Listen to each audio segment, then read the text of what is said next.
You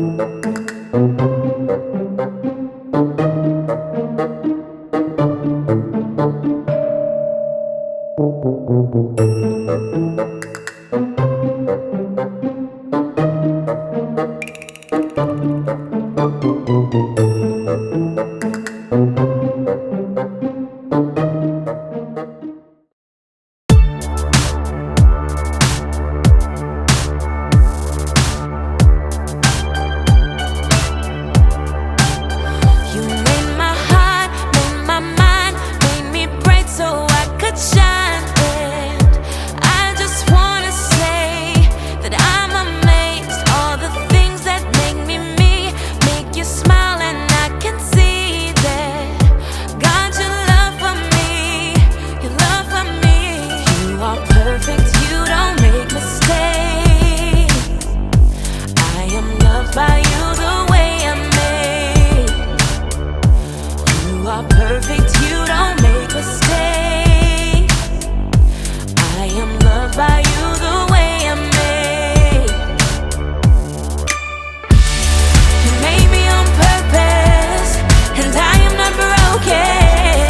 You remind me of the truth that you have spoken over me.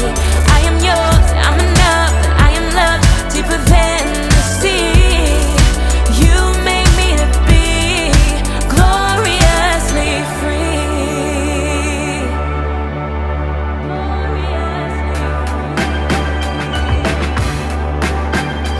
You made my heart, made my mind, made me bright so I could shine. And I just wanna say that I'm amazed. All the things that make me me, make you smile, and I can see that God, your love for me, your love for me. You are perfect, you don't make mistakes.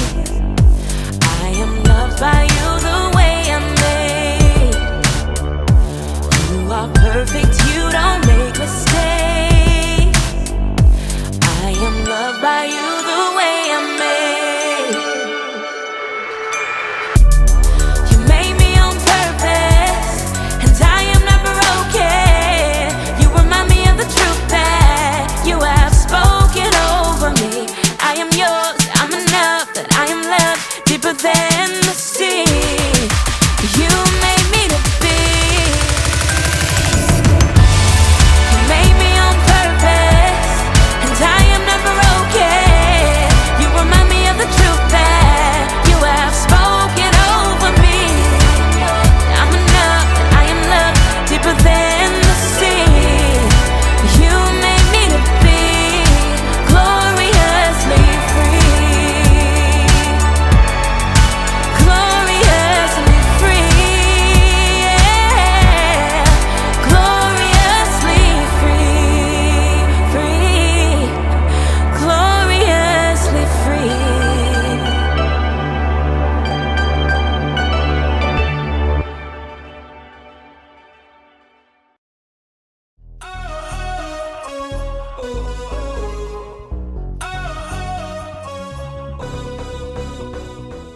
Hey people, I'm Graham, and we're talking about individuality. Individuality is discovering who you're meant to be so you can make a difference. I know, I haven't had lunch yet and I'm already eating candy. I can make decisions like this. You can too, when you're older. Don't you just hate it when someone tells you to wait until you're older? I mean, it's not like you're a baby. You're not age 0. Of course not. And you know what? You use your head. You're no dud. Why should you have to wait until later for what you want now? There's got to be a better way. Well, in today's story, we'll learn about a young man named Timothy and his mentor, Paul. Why shouldn't Timothy be able to make a difference even though he's young? Well, it turns out there's just no reason. I don't think that's spelled the same. See you when you get back.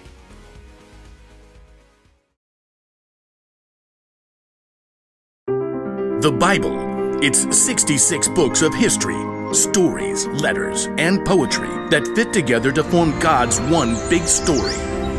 The epic adventure of how He created us and loves us so much that He made a way to rescue us.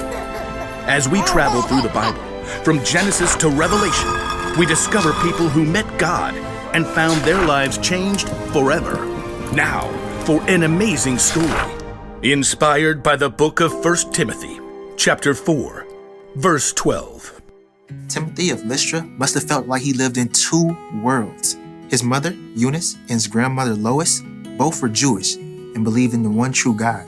Hear, O Israel, the Lord our God, the Lord is one. Hear, O Israel, the Lord our God, the Lord is one. But Timothy's father was Greek and likely not a believer. Just work hard and be a good man, son.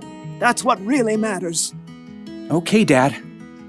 One day, two men arrived in Lystra. Timothy may have heard them speaking in the center of town. Jesus is the Christ, the Son of the living God. You can turn to Him now. One of the two men even healed a man who had never been able to walk. The crowd was amazed. The gods have come down to us in human form. Uproar engulfed the city. People even tried to offer sacrifices to the two men, Paul and Barnabas, as if they were gods. But in the middle of the chaos, a group of Jews from nearby towns where Paul and Barnabas had preached showed up and convinced everyone to attack the man with stone instead. Though the Jews dragged Paul outside the city and left him for dead, Paul got right back up. Timothy really surely heard about it. The power of this Jesus is real. Paul left for Derbe the next day and returned again to Lystra. Timothy, his mother, and grandmother all listened to Paul's teaching, and all three became believers in Jesus.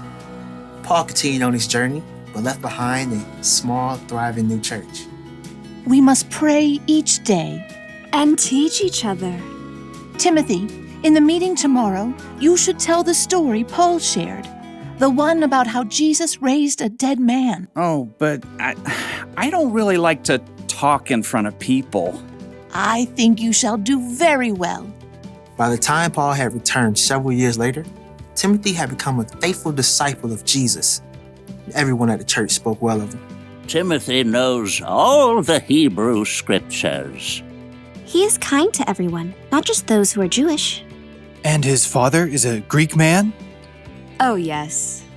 Paul was looking for someone to help encourage new churches, someone who knew God's words, someone who could speak to people from all different backgrounds. Timothy, I'd like you to travel with me and Silas and Luke. Me? Of course you. Oh, but there are others older than me with more experience. They're bold. They're better at speaking. You're the one God has chosen for this job. Wow. Well, okay. The elders of the church laid their hands on Timothy and prayed for him. God's Spirit provided Timothy with everything he would need for the work ahead. Amen. We leave tomorrow. Over the next years, Timothy traveled with Paul all around the land to help encourage believers and start new churches. While they spent time in Ephesus, Paul gave Timothy a special mission. I want you to go to the church in Corinth. On my own? You're like a son to me. I trust you completely. The church there needs to see an example of what it means to follow Christ. And, well, you're it. Timothy went to Corinth. Over the years, Timothy became Paul's right-hand man. Paul even put him in charge of the church in Ephesus. The leaders in Ephesus are so much older than I am. Will they even listen to me? Your age doesn't matter. As Timothy settled in Ephesus, Paul wrote him letters to encourage him. Don't let anyone look down on you because you're young. Set an example for the believers in what you say and how you live. Also, set an example in how you love and in what you believe. Show the believers how to be pure. Though Timothy met Paul when he was a very young man, he was able to play an important part in helping Paul build up the early church and sharing their incredible news of Jesus.